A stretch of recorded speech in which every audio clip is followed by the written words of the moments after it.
Shalom, damai di hati, Bapak Ibu, Saudara yang diberkati oleh Tuhan kita Yesus Kristus. Di saat ini kita berjumpa lagi dalam program Kusapa, dan itu semua hanya berkat anugerah Tuhan. Dan di saat ini kita akan memulaikan program Kusapa di saat ini, dan sebelum itu kita akan membuka dengan doa. Kita akan membuka kegiatan kita pada saat ini dengan doa. Mari kita satu dalam doa. Ya Tuhan Yesus, terima kasih atas berkat-Mu yang masih kami rasakan pada saat ini. Ya Tuhan, sekarang ini kami akan memulaikan program Kusapa. Kiranya Engkau tuntun terus hingga bisa berakhir dengan baik. Ya Tuhan, berkati juga pemateri kami pada saat ini, Ibu Pendeta Trace Awi Tumbokan. Kiranya Engkau berikan dia selalu kesehatan, kekuatan, kesabaran, sehingga dia bisa menuntun program ini hingga selesai dengan baik. Inilah yang menjadi doa kami Tuhan, kami berdoa. Amin. Baiklah, di saat ini kita akan masuk dalam pembacaan Alkitab yang akan dibawakan oleh Ibu Julia Linelean Kolatung. Baiklah, saat ini kita akan membaca Alkitab yang terdapat di dalam Perjanjian Lama, yaitu di kitab Kejadian pasalnya yang ke-50, ayatnya yang ke-15 sampai dengan 21. Yang berperikop, Yusuf menghiburkan hati saudara-saudaranya. Ketika saudara-saudara Yusuf melihat bahwa ayah mereka telah mati, berkatalah mereka, boleh jadi Yusuf akan mendendam kita dan membalaskan sepenuhnya kepada kita segala kejahatan yang telah kita lakukan kepadanya. Sebab itu mereka menyuruh menyampaikan pesan ini kepada Yusuf. Sebelum ayahmu mati, ia telah berpesan, beginilah harus kamu katakan kepada Yusuf, Ampunilah kiranya kesalahan saudara-saudaramu dan dosa mereka, sebab mereka telah berbuat jahat kepadamu. Maka sekarang ampunilah kiranya kesalahan yang dibuat hamba-hamba Allah ayahmu. Lalu menangislah Yusuf ketika orang berkata demikian kepadanya. Juga saudara-saudaranya datang sendiri dan sujud di depannya serta berkata, kami datang untuk menjadi budakmu. Tetapi Yusuf berkata kepada mereka, janganlah takut, sebab aku inilah pengganti Allah, memegang kamu telah mereka-rekakan yang jahat terhadap aku. Tetapi Allah telah mereka-rekakannya untuk kebaikan dengan maksud melakukan seperti yang terjadi sekarang ini, yakni memelihara hidup suatu bangsa yang besar. Jadi janganlah takut, aku akan menanggung makananmu dan makan anak-anakmu juga. Demikianlah ia menghiburkan mereka dan memenangkan hati mereka dengan perkataannya. Demikian pembaca Alkitab. Terima kasih. Selamat malam. Saat ini kita akan mendengarkan materi yang akan disampaikan oleh pemateri pada saat ini kepada yang terkasih Bu Pendeta Dr. Trace Awi Tumbokan. Kami persilahkan. Puji Tuhan, saudara-saudara, kita berjumpa lagi dalam Kusapa, kunjungan sharing dan penggembalaan. Dan materi kita saat ini, kita membaca tadi dalam Kejadian pasal 50 ayat 15 sampai 21.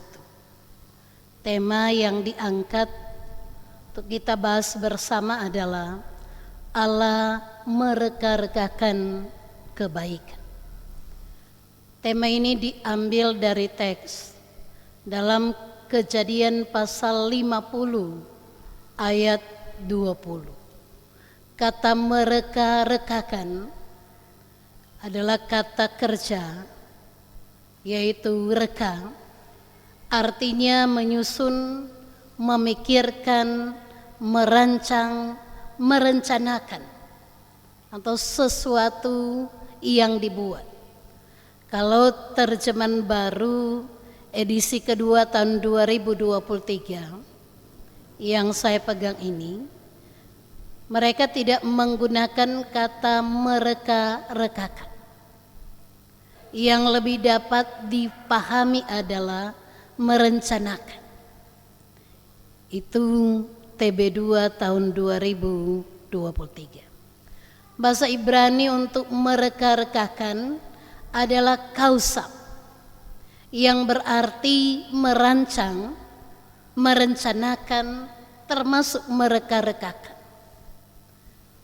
To think atau to plan. Kalau kita memahami teks ini, itu tidak dapat dilepaskan dari konteksnya dalam satu kalimat. Karena itu saya akan membacakan kembali Kejadian pasal 50 ayatnya yang ke-20 yang berkata demikian. Memang kamu telah merencanakan yang jahat terhadap aku, tetapi Allah telah merencanakannya demi kebaikan untuk menjadikan apa yang terjadi sekarang ini, yakni memelihara hidup banyak orang. Dalam konteks kalimat ini kita mampu akan memahami apa artinya Allah mereka-rekakan, atau saya katakan tadi Allah merencanakan kebaikan dari rancangan kejahatan yang dilakukan oleh saudara-saudara Yusuf, diubah oleh Allah menjadi rancangan kebaikan untuk memelihara suatu umat yang besar. Di sini juga hendak mengartikan kepada kita, dalam konteks inilah Yusuf dipanggil untuk menjadi berkat bagi bangsa-bangsa lain. Dalam konteks ini adalah bangsa Mesir. Kemudian kita juga diingatkan lagi apa yang mau disampaikan oleh Nabi Yeremia. Dalam Yeremia pasal 29 ayat 14. Bahwa rancangan Tuhan untuk kita adalah rancangan damai sejahtera, bukan rancangan kecelakaan. Dan untuk memberikan kepada kita masa depan yang penuh pengharapan. Saudara-saudara, dari tema ini kita akan berpikir, kalau demikian alasan diambilnya tema ini, yang pertama untuk memberikan penguatan iman bagi orang percaya. Kenapa saya katakan demikian? Karena di zaman ini banyak atau sedikit banyak ada orang-orang yang benar, yang jujur dikriminalisasi. Sehingga orang-orang terpaksa atau lebih tertarik untuk ikut arus kehidupan daripada mengikuti prinsip kebenaran iman. Yang kedua adalah kita melihat dalam hidup interaksi sosial, kita melihat bahwa manusia semakin sombong, semakin angkuh, dan tega-teganya dalam tanda kutip memakan manusia tanpa rasa berdosa, tanpa rasa bersalah, termasuk saudara-saudaranya. Karena itu maksud tema ini diangkat adalah supaya kita boleh lagi membangun hubungan yang lebih harmonis. Dan kita juga paling tidak akan menjadi alat Tuhan untuk membawa berita pendamaian bagi banyak orang. Yang berikutnya, mari kita melihat pengantar kitab Kejadian. Kitab Kejadian adalah kitab yang pertama dan digolongkan dalam kitab Pentateuch, atau juga disebut kitab Torah. Ini 5 kitab yang pertama: Kejadian, Keluaran, Imamat, Bilangan, Ulangan. Kitab pertama adalah Kejadian. Nama kitab ini atau judul kitab ini adalah kata pertama, yaitu pada mulanya. Dalam bahasa Ibrani dikatakan Beresit. Diambil juga kata Yunani Genesis yang berarti awal atau pada mulanya, dan kita menyebutnya Kejadian. Kitab Kejadian ini menceritakan tentang penciptaan dunia, secara awal umat manusia, nenek moyang Israel, asal usul umat Israel atau orang Yahudi, dan perjanjian yang Allah buat dengan mereka. Tetapi juga kitab ini merupakan kesaksian iman tentang siapa Allah bagi manusia dan bagaimana Allah bekerja sejak penciptaan, termasuk dalam kehidupan manusia. Diyakini bahwa penulis kitab Kejadian ini adalah Musa, yang ditulis di sekitar tahun 1445 sampai 1405 sebelum Masehi. Tetapi ada juga ahli Alkitab yang mengatakan bahwa kitab ini ditulis kembali, ditulis ulang sekitar masa pembuangan di Babel untuk menguatkan iman orang Israel dalam memahami siapa Allah, sejarah mereka atau nenek moyang mereka, sehingga mereka dikuatkan. Ini identitas mereka sebagai bangsa. Karena itu ahli-ahli Alkitab juga mengatakan kitab ini ditulis kembali. Yang berikutnya, saudara-saudara, mari kita melihat eksegese atau eksplorasi naskah kita. Saya memang sering cenderung untuk melihat dari sisi tafsiran dan juga dari sisi implikasinya untuk kita.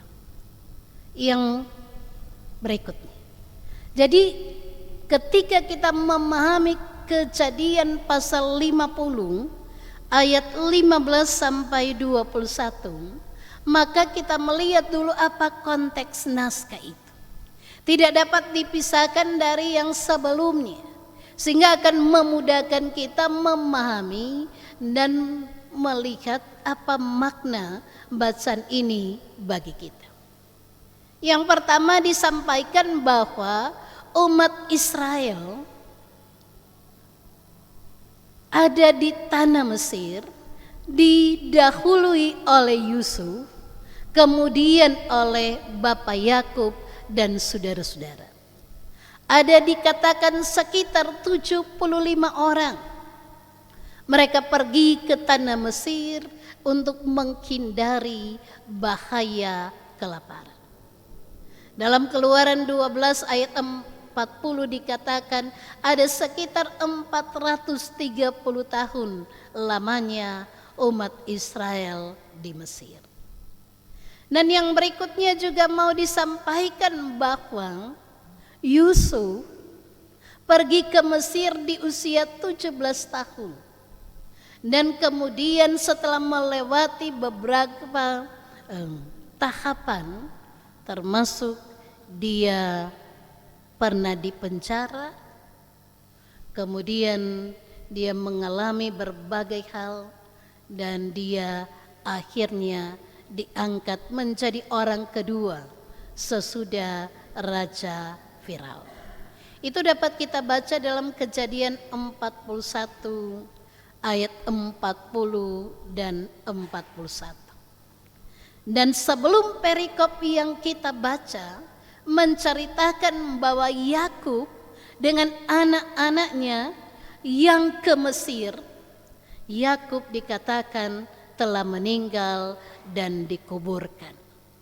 Dikuburkan yang di tempat di mana Abraham, Sarah, dan istri Yakub juga dikuburkan. Mari kita melihat teks kita. Kita melihat dalam ayatnya yang ke-15. Dikatakan ketika saudara-saudara Yusuf melihat bahwa ayah mereka telah mati, berkatalah mereka, boleh jadi Yusuf akan mendendam, atau dalam pengertian akan membalas sepenuhnya segala kejahatan mereka. Apa benar demikian? Dengan kata lain kita mengatakan bahwa ini asumsi negatif. Dan asumsi negatif berawal dari pikiran mereka dan perbuatan mereka yang salah. Jadi seseorang bisa berpraduga negatif karena memang hatinya, pikirannya yang jahat. Sehingga dia pikir orang itu akan berbuat seperti yang ia lakukan, membalas kejahatan dengan kejahatan. Yang berikutnya, kenapa dikatakan ayahnya telah mati? Artinya bahwa mereka berpikir tidak ada yang melindungi mereka, tidak ada yang menolong mereka. Mereka berpikir bahwa kalau ayah masih hidup, maka peran seorang ayah akan melindungi dan membela anaknya.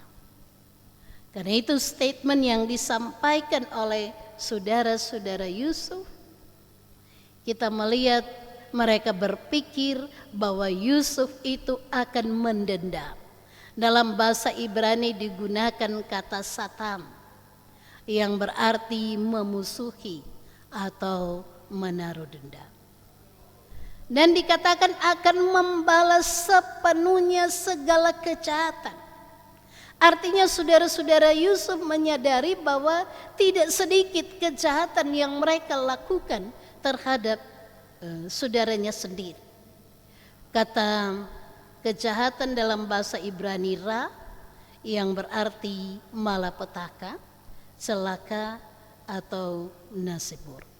Jadi melalui pernyataan ini kita dapat melihat bahwa saudara-saudara Yusuf juga menyadari, mereka menyadari atas kesalahan yang telah mereka lakukan terhadap saudara mereka sendiri. Yang berikutnya, Yusuf dan saudara-saudara. Di sini kita menemukan bahwa ada sisi yang positif, bahwa saudara-saudara Yusuf bukan menutupi kesalahan mereka, tetapi berani mengakui kesalahan. Tetapi di pihak lain juga kita melihat apa yang dilakukan oleh Yusuf kepada mereka, yaitu Yusuf belajar menerima dan mengampuni. Dalam pengertian bukan sekedar belajar saja, tetapi Yusuf mengampuni dengan seutuhnya, tidak memperhitungkan segala perbuatan jahat yang dilakukan oleh saudara-saudaranya. Dan di sini juga kita melihat bahwa hubungan kakak beradik itu dapat renggang, tidak dapat terjalin dengan baik sekiranya orang tua meninggal. Ini dalam tanda kutip belajar dari cerita ini. Yang berikutnya adalah dari kisah ini itu hendaknya membangun kesadaran diri kita. Kalau demikian belajar dari cerita Yusuf, maka kita harus menyadari bahwa sesama saudara seharusnya saling melindungi dan memelihara hidup masing-masing. Yang berikutnya kita melihat ada penguatan yang dilakukan oleh Yusuf kepada saudara-saudaranya. Jangan takut, aku akan menanggung makananmu.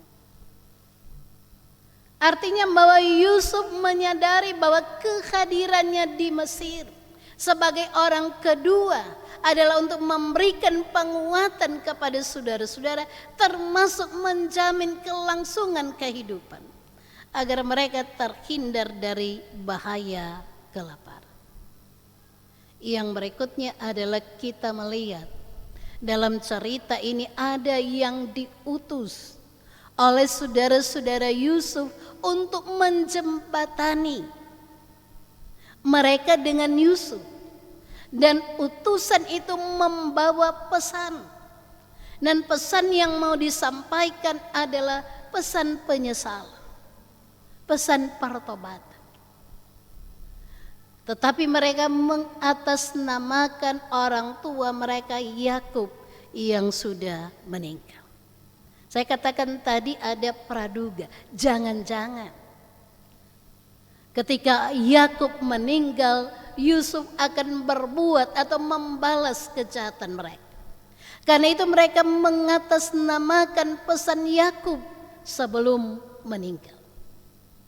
Biasanya seorang anak yang berbakti, dia pasti mendengar wasiat atau kata-kata terakhir dari orang tuanya. Karena itu pesan yang disampaikan dikatakan ampunilah. Dalam bahasa Ibrani digunakan kata nasa. Ampunilah dalam bacaan ini disebutkan 2 kali. Itu menyatakan, menegaskan kepada kita bahwa saudara-saudara Yusuf sungguh-sungguh menyesal. Ampunilah kesalahan. Dalam bahasa Ibrani dikatakan pesa, yaitu perbuatan jahat. Jadi saudara-saudara, sepertinya ada tumpang tindih. Ampunilah kesalahan, ampunilah dosa. Artinya bahwa mereka pun sadar bahwa apa yang mereka lakukan terhadap saudara mereka sungguh-sungguh suatu perbuatan yang jahat. Dengan menyadari hal ini, mereka mengatakan, ini kami yang menyesal, ini kami hamba Allah ayam. Mereka tidak menyebut diri mereka saudara, padahal dalam posisi itu mereka lebih tua dari Yusuf. Tetapi mereka menyebut diri mereka adalah hamba, karena mereka betul merasa tidak layak. Dengan kerendahan hati memohon pengampunan. Yang berikutnya, mengaku salah itu, bertobat, itu harus mulai dari hati yang tulus. Mendengar pesan yang disampaikan, Yusuf sendiri menangis. Dalam pemahaman kita, ketika saudara kita datang dan mengakui kesalahan, tentunya hati kita tersentuh.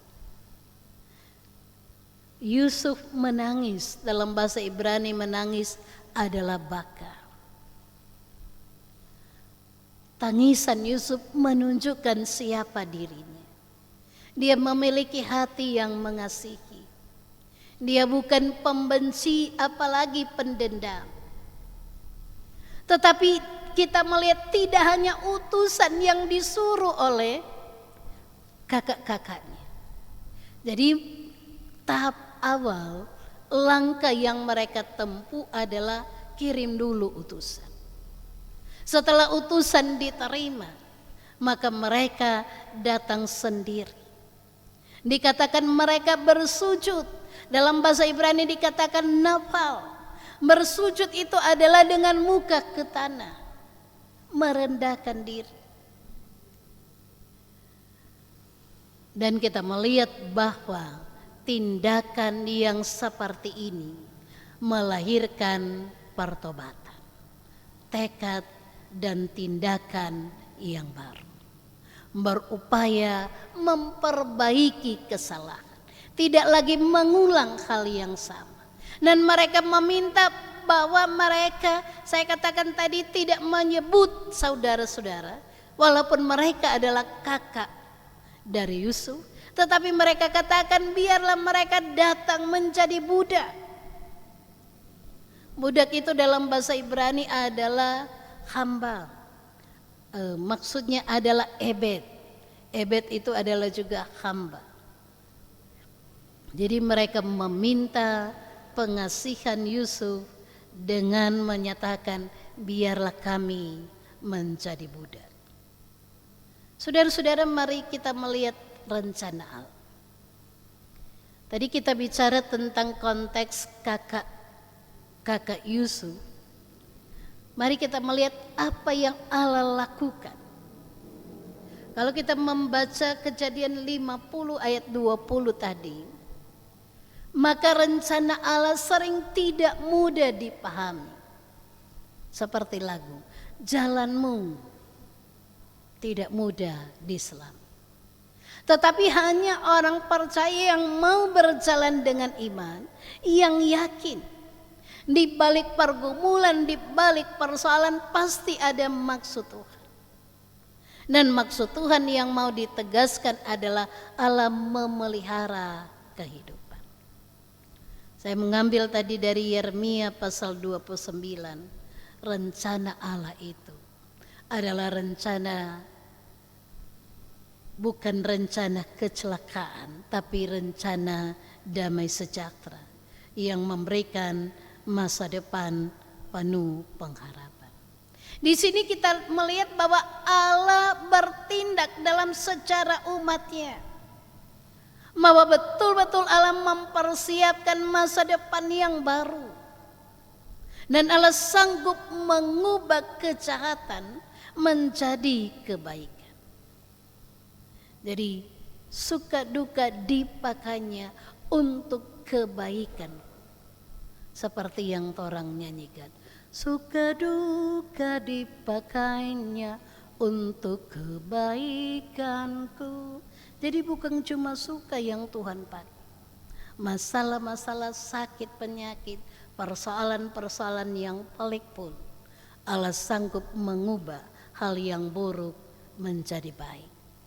Tetapi apa kita percaya? Ini yang menjadi persoalan. Yang berikutnya, dari bacaan ini kita melihat bahwa kalau demikian ada pesan yang mau disampaikan bahwa sesama saudara wajib, harus, mutlak saling mengampuni. Sedangkan musuh pun kata Yesus harus diampuni. Kita melihat bahwa sosok Yusuf memberikan penghiburan, memberikan kata-kata penguatan. Dia tidak membalas kejahatan dengan bersikap jahat, tetapi dia membalas dengan kebaikan.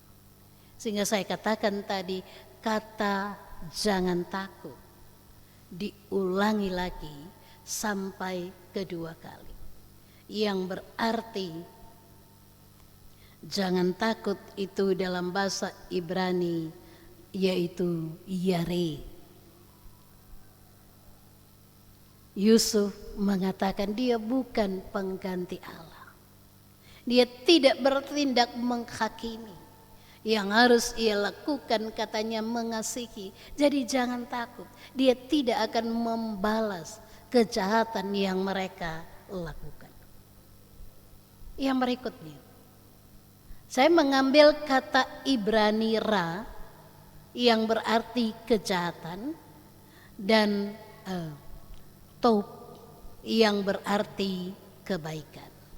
Jadi from ra to taub itu perbuatan Allah, tindakan Allah dalam kehidupan manusia. Jadi kamu telah mereka-rekakan kasab yang jahat, ra. Tetapi Allah mereka-rekakan mengganti yang jahat dan mereka-rekakan untuk kebaikan taub. Saudara-saudara, Allah sanggup mengubah rancangan manusia. Seperti Allah mengubah rancangan saudara-saudara Yusuf untuk justru kebaikan dari saudara-saudara itu sendiri. Karena mereka pada akhirnya pergi ke Mesir dan diselamatkan di sana. Yang berikutnya kita melihat bahwa Yusuf sadar diri bahwa dia adalah Allah Tuhan untuk memelihara hidup.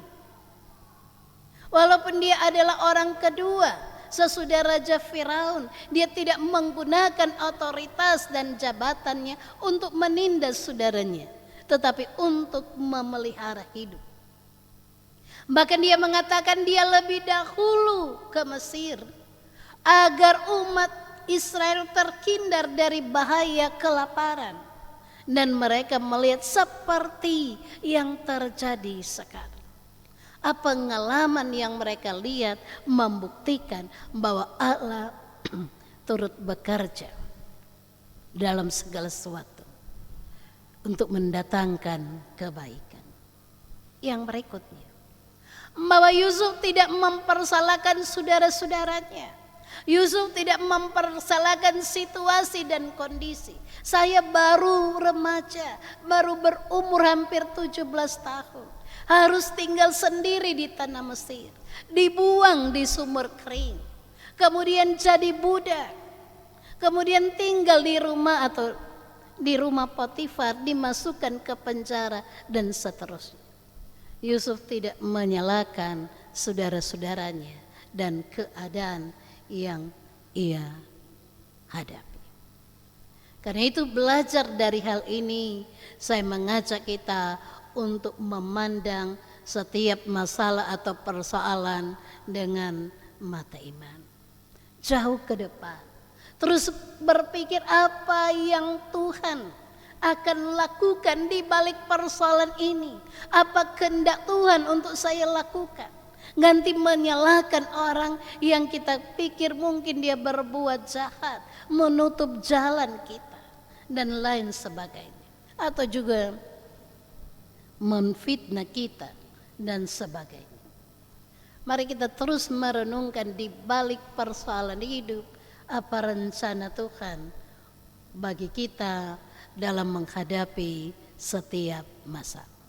Sehingga akhirnya kita akan menjadi orang Kristen yang tetap percaya, penuh sukacita. Yang berikutnya adalah bersedia memelihara kehidupan saudara. Ini juga menjadi pesan firman. Ketika Yusuf memberi penguatan, saya katakan dia menyebutkan kata jangan takut 2 kali. Itu berarti suatu penegasan, tidak hanya sekedar kata, tidak hanya statement, tetapi betul-betul diwujudkan dengan tindakan. Kata menanggung dalam bahasa Ibrani dikatakan kol, menanggung makananmu. Bukan hanya makanan saudara-saudaranya, tetapi anak-anaknya, keturunannya. Itu menyatakan bahwa Yusuf rela berkorban. Yusuf adalah sosok yang suka memberi. Yusuf menjadi saluran berkat bagi sesama yang membutuhkan. Karena mereka adalah orang asing di tanah Mesir dan menghadapi bahaya kelaparan. Saudara-saudara, kita melihat ada kesatuan antara kata dan tindakan yang diperlihatkan oleh Yusuf. Jadi dia tidak hanya memberikan penguatan batinia, tetapi betul-betul menindaklanjutinya dengan perbuatan yang nyata. Dia menghibur, kata Ibrani, nakam, dan juga menenangkan hati. Kalau saudara-saudara kita mengalami berbagai tekanan hidup, penghiburan, penguatan dari saudara kita di sekitar kita adalah hal yang sangat kita butuhkan. Mari kita melihat justru orang yang disakiti, justru orang yang dicelakai, justru orang yang dilukai bertindak sebagai pemelihara, penjamin hidup dan penghibur saudara-saudara. Karena itu juga ini mengingatkan kita, tahu? Saya katakan tadi implikasinya. Jangan-jangan pelayanan kita cuma sorga di telinga, cuma lip service belaka. Betul-betul marilah jemaat atau masyarakat mampu melihat kita dipakai Tuhan untuk memberi makanan dalam tanda petik, apakah makanan jasmani termasuk makanan rohani bagi mereka yang lapar. Gambar di sebelah ini adalah banyak anak-anak Afrika yang menderita kelaparan. Saudara-saudara yang kekasih di dalam Tuhan, dikatakan kita menghadapi situasi yang sulit. Badai El Nino, cuaca ekstrim, dan mulai ada tanda-tanda musim kemarau. Dikatakan juga bahwa bukan tidak mungkin lewat kenyataan-kenyataan seperti ini akan ada krisis pangan. Banyak orang yang mengalami kesulitan ekonomi. Tetapi kalau ada satu orang saja seperti Yusuf yang tidak makan, tidak kenyang untuk dirinya sendiri, karena dia betul-betul berpikir untuk tidak hanya keluarganya, tetapi orang Mesir. Untuk menjamin hidup banyak orang, termasuk bangsa-bangsa lain yang mengalami musim kemarau, yang mengalami bahaya kelaparan, mereka datang ke Mesir dan membeli bahan-bahan makanan. Kita melihat bahwa Yusuf betul-betul seorang pemimpin pejabat yang menggunakan jabatan kekuasaannya dalam rangka meningkatkan kesejahteraan hidup banyak orang. Kita akan menghadapi tahun politik. Karena itu mari kita melihat orang-orang yang terbaik, sosok seperti Yusuf yang tidak memikirkan makan kenyang untuk diri sendiri, apalagi makan orang toh. Ada yang mengatakan begini, kalau orang-orang yang ekonomi lemah dikatakan orang mau makan apa? Apakah nasi, ubi, ikan dan seterusnya. Tetapi kalau orang-orang ekonomi yang mulai meningkat, ekonominya mulai baik, orang mau bilang begini, orang mau makan di mana? Tetapi di kelas-kelas hidup seperti sekarang ini, orang mulai tanya, orang mau makan siapa? Mau makan perusahaan ini, mau makan orang ini, supaya orang naik dan orang tidak bisa bangkit. Kadang-kadang seperti itu. Karena itu gereja harus mampu menyuarakan kebenaran. Jangan kenyang untuk diri sendiri. Karena itu kita harus memelihara hidup sesama. Kita harus berbagi makanan kita. Jangan kukis besar cuma orang sendiri. Bagilah untuk yang lain. Kita tinggal menafsirkan apa makna itu dalam hidup kita. Masih ada seperti gambar ini tahu. Cuma pegang piring atau tanpa makanan, marendak ada isi. Karena tuh orang lain semakan kenyang lebih dulu. Saya berharap bahwa di masyarakat kita tidak demikian. Yang berikutnya, dari bacaan ini juga punya implikasi yang paling bagus untuk kita. Apalagi yang saya katakan di mana keangkuhan hidup. Orang bilang sapa ngana sapa kita. Dan orang bilang cuma kasihan ketika melihat orang menderita. Cuma jadi penonton. Kalau ada bahaya dan maksudnya bukan bahaya, ada masalah atau bencana, kebanyakan orang cuma sampai bahagia. Ada kecelakaan misalnya, yang cuma dorang lihat, macet, mar cuma sampai bauni. Tidak ada yang mau datang untuk peduli. Termasuk banjir dan lain sebagainya. Karena itu yang harus kita bangun, walaupun sering kita katakan darah, hubungan persaudaraan lebih kental dari air. Tetapi mari kita melihat bahwa orang di sekitar kita seperti kata Yesus adalah sesama kita. Tetapi juga mari kita membangun kekerabatan. Betul-betul menjadi teman. Yang orang katakan teman rasa saudara. Karena itu perlu sekali saling mendukung dan menguatkan. Jangan saling menjatuhkan. Dukung akal. Seberapa kita mampu. Mereka ada yang ada di sekitar kita. Yang berikutnya mari kita melihat bahwa ada bahaya. Iri hati, kebencian dan dendam itu akan menghancurkan hubungan kekeluargaan. Termasuk seringkali warisan toh. Kakak adik dari rahim yang sama ternyata harus bertikai angka beda sampai di pengadilan karena soal warisan yang tidak kita bawa mati. Jadi warisan jangan menjadi pemicu konflik. Yang berikutnya, apapun itu belajar dari Yusuf. Jangan memutuskan tali persaudaraan di antara kita. Mungkin kita dilukai, disakiti, tetapi tetap ikat persahabatan. Jalin kerukunan. Karena kalau sopica sulit sekali untuk disatukan. Belajar dari Yusuf, membuka ruang yang terbaik, yaitu belajar mengampuni dan tidak menyimpan dendam. Kemudian yang berikutnya, kita melihat ada utusan yang lebih dahulu tiba kepada Yusuf. Utusan itu membawa kabar baik, kabar penyesalan.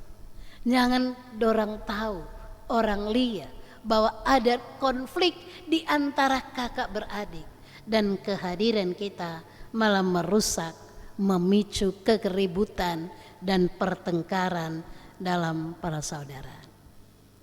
Tanggal 10 nanti, orang bilang Thanksgiving, pengucapan syukur.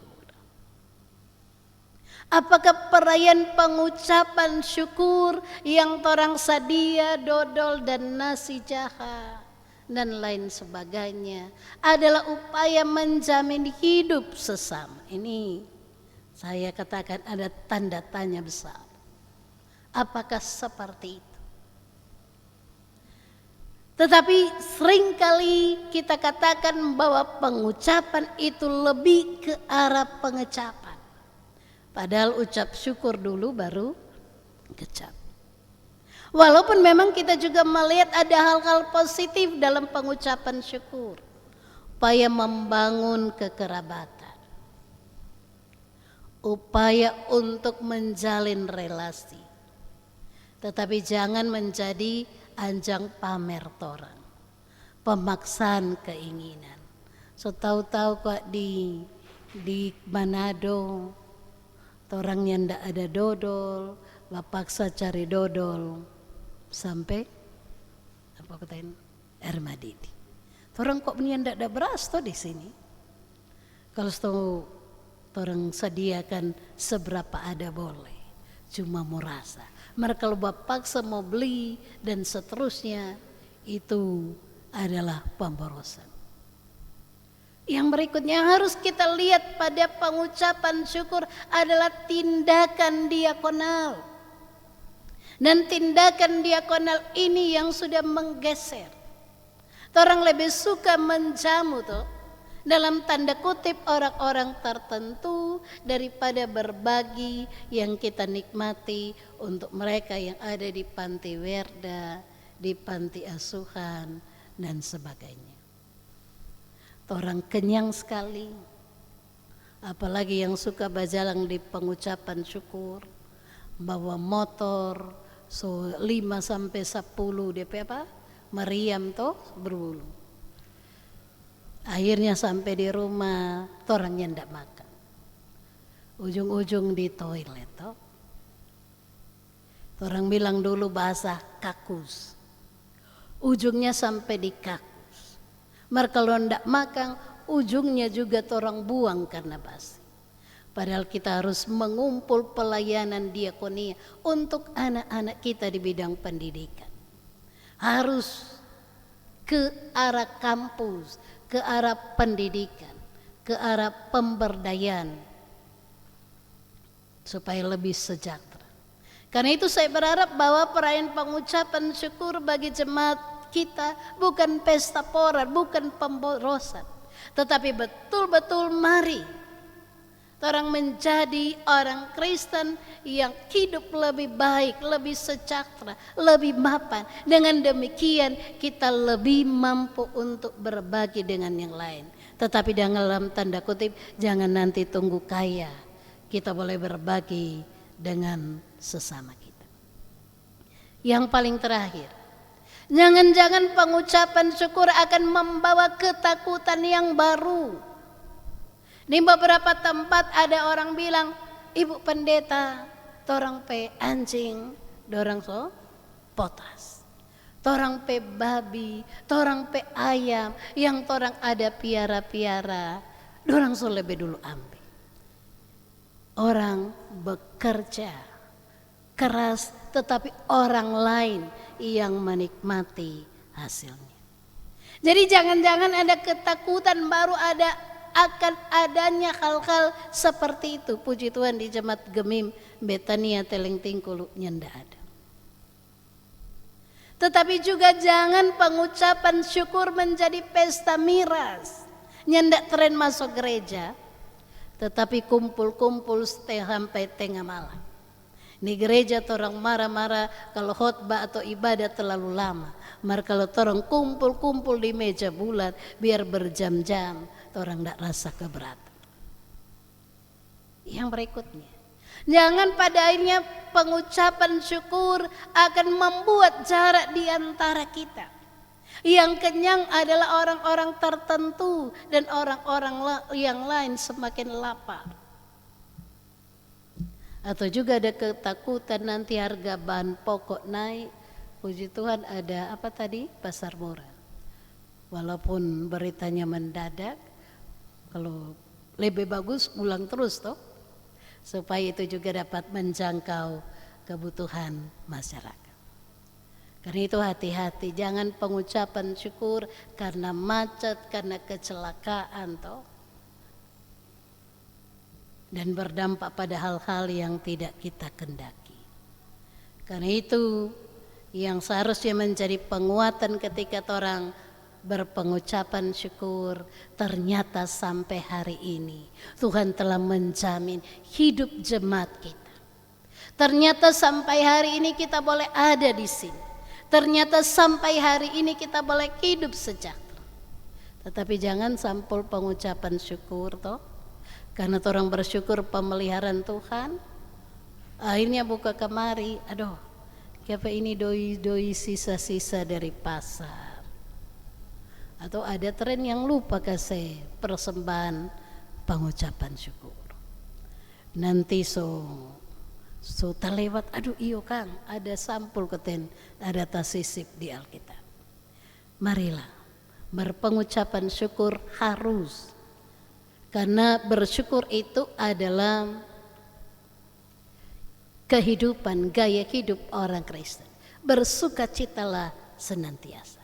Tetapi sekali lagi, marilah juga pengucapan syukur akan menjadi kesaksian iman. Sampai hari ini Tuhan telah memelihara dan menjaga kita. Demikian. Jadi saudara-saudara, Allah merekarkakan kebaikan. Saya percaya bahwa di satu pihak kita memiliki keyakinan yang kokoh. Kita punya Tuhan yang luar biasa. Tidak ada satupun yang terjadi di bawah kolong langit ini tanpa sepengetahuan Tuhan. Kalau itu ada dalam pemikiran kita, maka orang percaya akan berjalan dengan iman. Mampu berdiri teguh seperti Yusuf. Apalagi yang hadir ini adalah yang sekaligus mengatur acara ini adalah Komisi Remaja. Saya berharap bahwa usia-usia remaja adalah usia-usia produktif. Kita akan menghadapi bonus demografi. Kalau tidak disiasati dengan baik, maka itu tidak akan memicu sesuatu yang luar biasa yang terjadi pada generasi muda. Tidak dilengkapi dengan pengetahuan dan skill.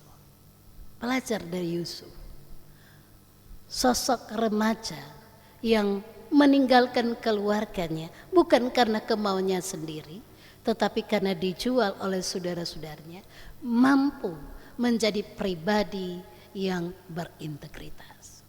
Saya berharap bahwa remaja kita ke depan akan menjadi Yusuf masa kini, karena dia bijaksana, karena dia percaya Tuhan, dia menjadi pribadi yang luar biasa. Yang terakhir, masih ada di antara kita yang mengalami keretakan sosial karena konflik. Jadilah jembatan karena kasih. Itu mulai dari ketulusan. Karena itu belajarlah untuk mengasihi tetapi juga mengampuni. Yang terakhir adalah pengucapan syukur adalah bukti bahwa Allah sudah menjamin hidup kita. Jaminan Allah itu jangan digunakan sendiri. Berbagilah dengan mereka yang ada di sekitar kita. Saudara-saudara Yusuf di tanah Mesir adalah orang asing. Orang asing seperti itu yang harus kita bagikan. Saya tidak akan mengatakan tidak boleh berbagi dengtorang. Tetapi marilah bagikanlah porsi untuk yang lain. Itulah makna pengucapan syukur yang sebenarnya. Untuk berbagi kemurahan dan kebaikan Tuhan. Tuhan Yesus memberkati. Demikianlah materi yang boleh kita terima saat ini dalam program Kusapa di kesempatan kali ini. Oleh karena itu kami mengucapkan banyak terima kasih kepada pemateri kita, Ibu Pendeta Dr. Tresia Awi Tombokan. Sekiranya senantiasa diberkati Tuhan dalam segala tugas kerja dan aktivitas bahkan pelayanan. Terima kasih, Tuhan Yesus memberkati. Dikembalikan kepada penuntun acara. Baiklah, di saat ini kita akan menutup program Kusapa kita di saat ini, dan kita akan menutup dengan doa, dan doa akan dibawakan oleh Saudari Adeli Senduk. Mari kita satu dalam doa, kita berdoa. Kami bersyukur, berterima kasih kepadamu Tuhan Yesus untuk penyertaan-Mu dalam program kami di malam hari ini Tuhan, program Kusapa. Biarlah apa yang telah kami dapat dari materi tentang kisah dari seorang Yusuf itu dapat menjadi benih yang tertabur baik dalam tanah hati kami semua Tuhan, dan benih itu dapat bertumbuh, berbuah untuk memuji dan memuliakan nama-Mu. Berdoa kami Tuhan untuk pemateri di malam hari ini, kiranya Engkau yang memberkati setiap pelayanan yang dilakukan oleh Ibu Pendeta Dr. Trace Tombokan yang telah menjadi pemateri di malam hari ini. Biarlah Engkau yang memberkati kehidupan pemateri di dalam pelayanannya sebagai Ketua Jemaat Gemim Betania Teling Tingkulu, bahkan dalam keluarganya Tuhan. Biarlah seluruh hidup dan penghidupan kami mau taruhkan ke dalam tangan-Mu Bapa. Di dalam nama Tuhan Yesus kami berdoa dan mengucap syukur kepadamu. Dalam nama Yesus, haleluya, amin. Puji nama Tuhan Yesus Kristus, karena program Kusapa kita di saat ini boleh berjalan dengan segala baik. Dan untuk itu atas nama Komisi Pelayanan Remaja Jemaat Gemim Betania Teling Tingkulu selaku pelaksana di saat ini mengucapkan banyak terima kasih. Yang pertama buat Ketua Jemaat Gemim Betania Teling Tingkulu, Ibu Pendeta Dr. Tresia Awi Tombokan yang sudah boleh membawakan materi di saat ini. Diucapkan banyak terima kasih juga untuk seluruh pelayan khusus yang boleh hadir di saat ini, teman-teman komisi, subkomisi, dan tim kerja. Dan diucapkan banyak terima kasih buat tim multimedia, juga bagi seluruh jemaat yang menyaksikan Kusapa lewat YouTube channel. Kiranya Tuhan Yesus senantiasa memberkati kita semua. Dan sampai kita berjumpa dalam program Kusapa berikutnya. Shalom. Damai di hati.